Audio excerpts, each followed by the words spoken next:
All right, so we are back on the W.A.D.E concept presented by the Ring Magazine. And folks, we just had one of the craziest heavyweight fights I've seen in a while. Joseph Parker versus Fabio Wardley for the WBO interim title. It was an absolute banger that is going to be marred in conspiracy as Fabio Wardley stops Joseph Parker in the 11th round. The improbable, insane run for Wardley continues, but it wasn't without question. What do I mean? The breakdown, let's go.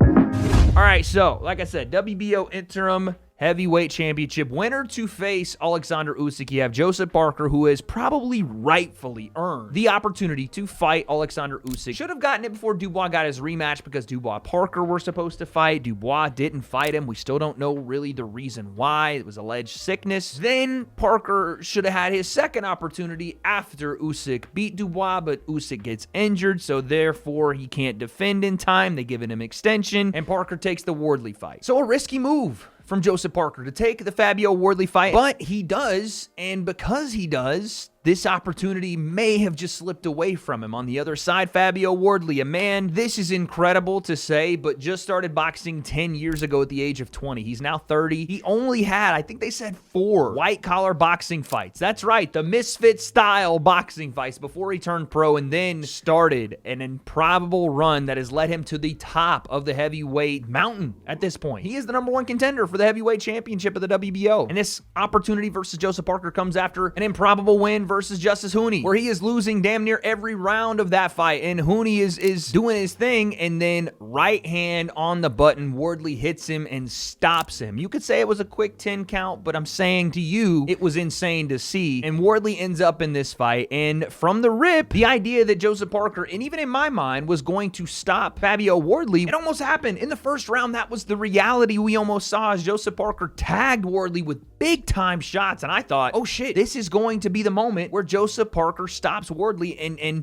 rightfully finally gets his shot against Alexander Usyk. Turns out, Fabio Wardley's got a chin of steel just like Joseph Parker, dude, who, by the way, Parker came into this fight at 260-plus pounds. That was the same weight that Tyson Fury weighed the first time he fought Alexander Usyk. Anyway, round 1 looked like Parker may stop Wardley. Hit him with some big shots, had him wobbled a bit, had him on the ropes, and then in round 2, Wardley comes out and damn near stops Joseph Parker. Hits him with some big punches. And again, I don't want to undersell this. Joe Parker looked great in this fight. He looked stout.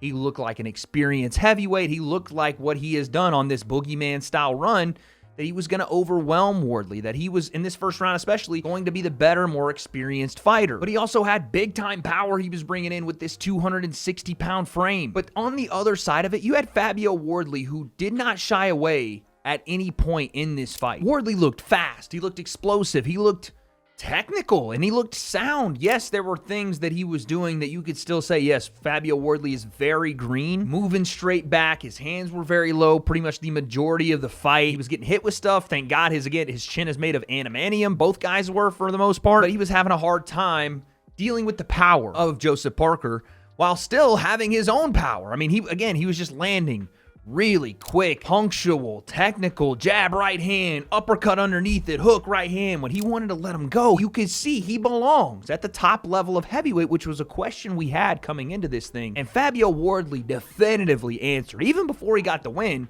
that he belonged at the top level of this. So from that second round, it's a bit of a back and forth. Third, I thought Wardley won. The fourth, I thought Parker won. Could argue either way on that. And then it started to become a Joseph Parker fight where he was, again, taking over. In close rounds, he would finish strong. He would land big power. He would have the bigger moments, and he would back Wardley up. Wardley fighting off the back foot for most of the fight. For rounds 5, 6, 7, and 8, again, close rounds, you could go more so to Wardley in some, and more so to Parker and others, but I had this, going into round 10, I had this a 6-3 favored fight for Joseph Parker. And then in round 10, after Parker had hit Wardley with stuff and wobbled him and hurt him, and you thought, man, okay, maybe Parker's going to get him out this round. Maybe he's going to get him out this round, and Wardley just kept hanging in, and even when he was hurt, he was able to counter off while being on the ropes and throw big shots to stop a little bit of that momentum from Joseph Parker, who I thought, when he had Wardley hurt in certain moments and he wanted to finish and he wanted to go in for the kill, really couldn't do that because of the power and the fire coming back from Wardley. Those were the moments where I thought if Parker could have taken advantage, where he had Wardley hurt in several of the rounds, then we may have seen a different outcome in this fight. But instead, he wasn't able to. Wardley was able to land one shot, clinch him, referee would separate him, do something to where Joseph Parker would have to stop his onslaught and reset. And that was a big problem that I think eventually left the opening for Wardley to come back into this fight. And it happened in round 10. Just as Parker had in the previous, 2 or 3 rounds, I thought he was finding a good groove of things, and he was really a locomotive moving forward. These later rounds, these championship rounds where Fabio Wardley was not as experienced, where he didn't have this level of pressure and wherewithal and experience and grit and gas tank and fatigue management, all these things you didn't know the answer to that you did. For Joseph Parker, Fabio Wardley stepped up. When I thought there were moments, he got hit with punches in this 10th round where it looked like he just didn't have the answer. He was frustrated and his hands would go down. And his face would kind of be like, damn, I just can't figure this thing out. He's more powerful than me. I can hit him with stuff and he hits me and it hurts me more. There was a moment in this 10th round where it clicked over and Wardley kind of gave him the, okay, come on. Got some confidence back in himself and fired off. I think it was a right hand, something that hurt Joseph Parker, and he started teeing off at him toward the end of the round, and I thought he was going to get a stoppage there, and he's got Parker on the ropes, and Parker's making him miss and trying to move his head, and the round goes, and all of a sudden, what looked like a fight Joseph Parker was starting to run away with a little bit, starting to get ahead and starting to push and push. Again, close fight. You can judge it either way. I just looked at it like this was again, going into round 10, 6-3 fight for Joseph Parker. Probably was going to be 7-3, but Wardley turns it around and wins the round at the end, making it 6-4. Going into the 11th round, we have a live fight on our hands, and Wardley, just as he finished the 10th round, came out in the 11th on fucking fire. This is what you want to see out of a relatively still, at 30 years old, young heavyweight. No, he's not Mike Tyson in his 20s. No,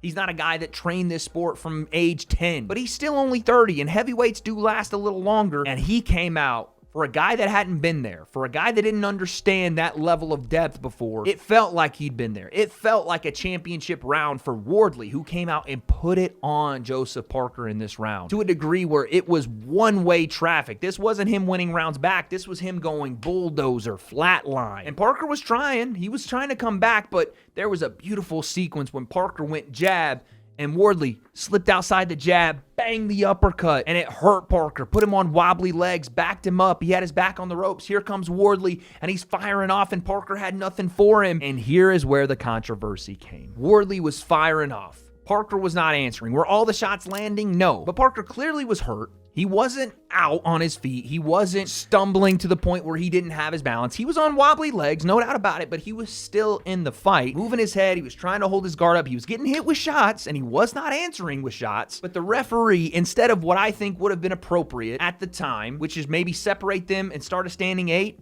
or Joseph Parker maybe, again, it's playing Monday morning quarterback. You can't tell him to take a knee if he doesn't feel like he needs to. But I think there should have been an 8 count here. The referee steps in and stops the fight. And Joseph Parker deserved a little better than that. It was early.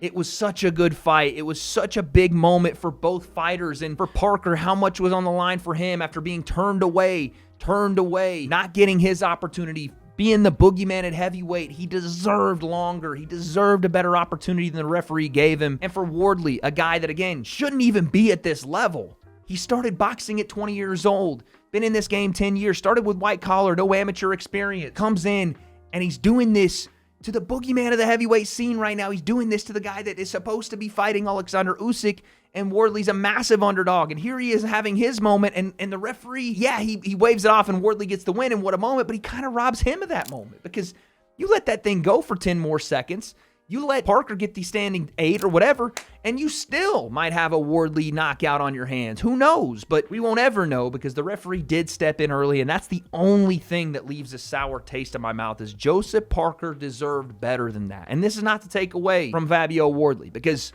what a moment for the young man. Just an incredible showing from him. Never quit, was down in this fight, came back, and stops Joseph Parker. I don't like the stoppage. I don't like it. I've watched it over and over, and it's clearly early to me. You even see Joseph Parker look at the referee like, no, like he's not out of it. Sure, he was hurt, but he deserves the right to go through that moment and try to will himself back, because Wardley had been hurt many times in this fight, and Parker too early on. But that's what a back and forth fight is. You let these two warriors find out who is willing to go to hell and back, and they were doing that. And it's just one of the things that puts a sour taste in your mouth in boxing is when a referee takes that liberty and takes that moment from both fighters. And again, if you're on the side of things where Parker wasn't answering shots, he was getting 20 unanswered shots put on him, I get it. I still think it was a little early. I still think Parker had his wits about him. I think he deserved the 8 count. If you were going to look to stop that fight, you give him that opportunity to regather himself and go for it. But that's just my opinion. I thought it was early. And it does take a bit away from the moment. But man, still, what a fucking moment for Fabio Wardley. Again, I can't help but be excited for the kid. It was just an incredible night, man, because he shouldn't have looked as good as he did. And Parker looked great. This is not taking anything away from Joseph Parker. Was he a tad bit too heavy coming in? Maybe. Didn't look as agile in those later rounds as I thought potentially he would, like he did against Wilder and others. But he still looked fantastic, and he had fucking dynamite in his hands. When he connected on Wardley, it was like he had never felt some of that stuff before. He probably hadn't. But Wardley, the heart to stay in there, the will to keep going. When he's down some of these rounds and he's frustrated, you can see it on his face. He just keeps going. And he digs, and he shows championship mentality. And again, it just comes down to that moment in the 11th round where the referee steps in prematurely. I hate it. I hate it for Joseph Parker. It is what it is. Fabio Wardley. Here's the thing. As a fan, it doesn't take away from Joseph Parker to me, but as a selfish way of looking at it, because it does take away. It does take away his potential shot at Alexander Usyk. Let's say he survives there and wins the 12th. This is going to be a Joseph Parker win probably. But he doesn't get that now. He doesn't get that big payday, and Fabio Wardley does. Fair play. That's how the cookie crumbles, and at the end of the day, it's fight, it's combat sports, but man, it's just an unfortunate moment. Very controversial. I think it was a bad stoppage. I think it was an early stoppage, but I do think Fabio Wardley, he may not be the most technically sound, he may not be the most crisp, but damn, he's talented. And I wish he would have started boxing 5 years earlier even, because he has made such a close in the gap of what it takes to be an experienced boxer. His athleticism, his speed, a guy that moves like that at 240 at his size. Woo! I liked that. He was very impressive to me in this fight. Parker as well. And again, it's an unfortunate ending, but now we look to what's next. And I saw people saying, do a Wardley and Moses Atalma title eliminator. Fuck all that. Wardley deserves now the shot to fight Alexander Usyk. He just does. That's what you get for winning the interim WBO championship of the world. Usyk is the title holder. Now, do I think Fabio Wardley has what it takes to beat Usyk? I don't know. And if I'm looking at it right away, no. Alexander Usyk is the best in the world, and it seems like by a great margin. I didn't think that Parker was going to be Alexander Usyk. I don't think Wardley will. That doesn't mean he shouldn't get his opportunity to try. It's the same thing we were arguing and fighting about for Joseph Parker. How he didn't get his shot. This is what this young man deserves. And who knows? It is still heavyweight boxing at the end of the day. And Wardley is now 2 fights in a row shown, no matter how far he's down in a fight, he's still looking for that one shot. You better be perfect, what did he say, for 36 minutes. And he just needs to be perfect for one moment. What an entertaining fight. What an entertaining night of fights.